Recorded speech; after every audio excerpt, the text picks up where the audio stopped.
As we hit the halfway point of the 2024 MotoGP season, the theme of Media Day in Austria was that of, well, it's just too early. It's too early to tell if Enea Bastianini is going to be a legit title contender. And it's too early for Pecco Bagnaia and Jorge Martin to start managing risk and worrying about points. And it is far too early to ask, why is Marc Márquez so much happier this season, even though he's seemingly crashing the same amount? But before I get into everything that happened from Media Day in Austria, if you could please subscribe, help us grow here on YouTube. And a fun little fact, I basically respond to all the comments, so come talk some MotoGP. So the first piece from Media Day I have to say is Pol Espargaro. That is basically it, Pol Espargaro. Protect this man at all costs. Pol was the guest this week for the MotoGP Last on the Brakes podcast, and it's not something I normally recommend. You won't hear it from me. You have to listen to this podcast unless there's a great guest. And Pol Espargaro was a fantastic guest. Open, honest, emotional, fun. This guy loves racing. He loves everything about it. He was an open book. He talked freely about so many things you don't normally see riders talk freely about. I've always been a Pol Espargaro fan. I mean, he does get a little hot under the collar on the racetrack. He is prone to losing his head, but damn, it was an entertaining half hour. And it's good to see him back on the racetrack this weekend as a wild card for KTM in their home race. Now, elsewhere on Media Day, we had a few awkward moments, especially when a reporter asked all of the riders, well, if you can't win the championship, who would you want to see win the championship?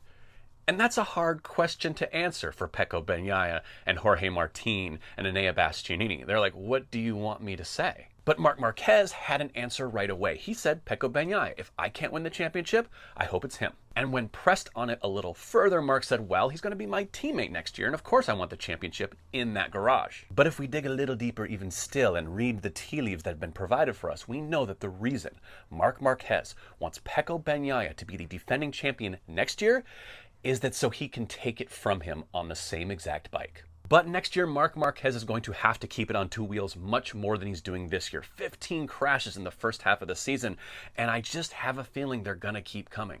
Now, if he's going to be crashing a lot on a Ducati, I agree. This is the season he should be doing it. He should be testing the limits of that machine, finding the best and worst way to ride it, because there's nothing at stake. He's not really in a title fight, and he knows it. But next year, he wants to be on rails on that bike and pitch freaking perfect. Now, in the second press conference, we saw a little bit of KTM. We saw Brad Binder, we saw Pedro Acosta. It is KTM's home race, and Pedro Acosta thinks there are big things in the works for KTM, and that's why Pol Espargaro is wildcarding. He's going to be trying out some new, kind of insane things. But he, as well as Brad Binder, expects to be fighting closer to the front in the second half of the season while KTM works out the bugs they've had for the first part. More racing, less crashing. That's the motto over there right now. And finally, back to the awkward. Ai Ogura, number 79 from Moto2, is moving up to MotoGP next season, Trackhouse Racing, and he got his first taste of a MotoGP press conference. Now, it was filled with some very direct answers. I think some of the reporters were trying to get at his feelings, and I wasn't ready to talk about his feelings. He was just going to talk about facts. And as the reporters were trying to drag the answers out of him, he just kind of went, nah, I already answered that. And finally, the last question asked to him was, oh, are you moving to Aprilia because they have a better package than Honda? And he simply said, yes. Nothing if not straightforward. You got to appreciate that just a little bit.